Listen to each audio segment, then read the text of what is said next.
نکاح، طلاق اور حلالہ۔ ایک گاؤں میں ایک مسلم پریوار رہتا تھا جس میں 5 لوگ رہتے تھے۔ گھر کے مکھیا کا نام عبدل تھا۔ اس کے 2 بیٹے تھے۔ بڑے بیٹے کا نام کلام اور چھوٹے کا نام رمضان تھا۔ دونوں بھائی مل کر ایک میڈیکل کی دکان چلاتے تھے۔ کلام کی عمر 25 سال کی اور رمضان کی 23 سال کی تھی۔ اب عبدل کو کلام کی شادی کرنی تھی کیونکہ کلام اب زیادہ بڑا ہوتا جا رہا تھا۔ خیر، عبدل نے کلام کی شادی ایک مڈل کلاس گھر میں طے کر دی اور شادی کی تاریخ بھی فکس ہو گئی۔ اب شادی کو 2 مہینے بچے تھے۔ شادی طے ہوتے سمے لڑکی والوں نے عبدل سے دہیج کے بارے میں پوچھا تھا۔ اس سمے عبدل نے کہا تھا، ہمیں دہیج کی کوئی مانگ نہیں ہے۔ لیکن یہ بات جب کلام کو معلوم پڑی، وہ عبدل کے اوپر غصہ ہو رہا تھا۔ کلام تھوڑا گرم مزاج کا تھا۔ اب عبدل سے بار بار کہہ رہا تھا کہ ہم کو دہیج میں گاڑی چاہیے۔ یہ سن کر عبدل بہت پریشان ہو رہا تھا کیونکہ عبدل نے دہیج کی بات پر دہیج لینے سے منع کر دیا تھا۔ اب عبدل بیچ میں پھنس چکا تھا۔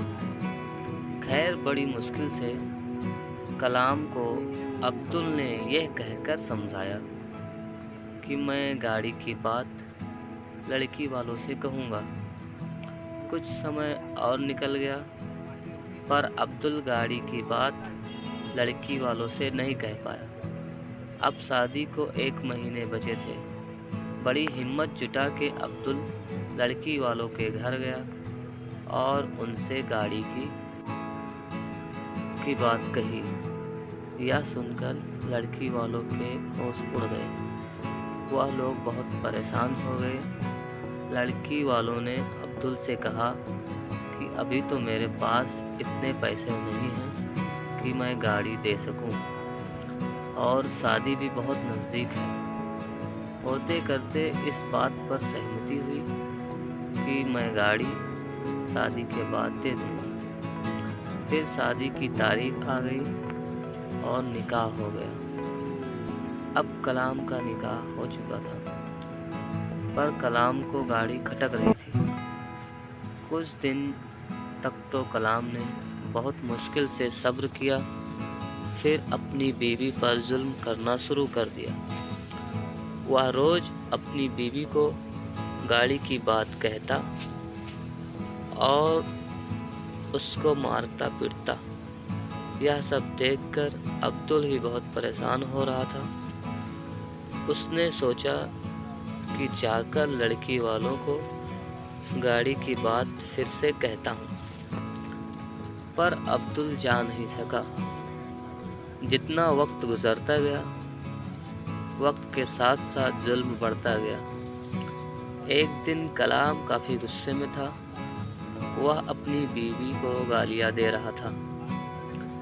بیوی بھی کافی تنگ آ چکی تھی ان سبھی باتوں سے۔ اس نے کلام سے غصے میں کچھ تلخ بات بول دی۔ پھر کیا تھا، کلام نے تو اپنا آپا ہی کھو دیا اور اس نے اپنی بیوی کو 3 طلاق دے دیا۔ اب کیا تھا، لڑکی تو یہ سن کر پاگل سی ہو گئی۔ اس کی تو سمجھو دنیا ہی اجڑ گئی۔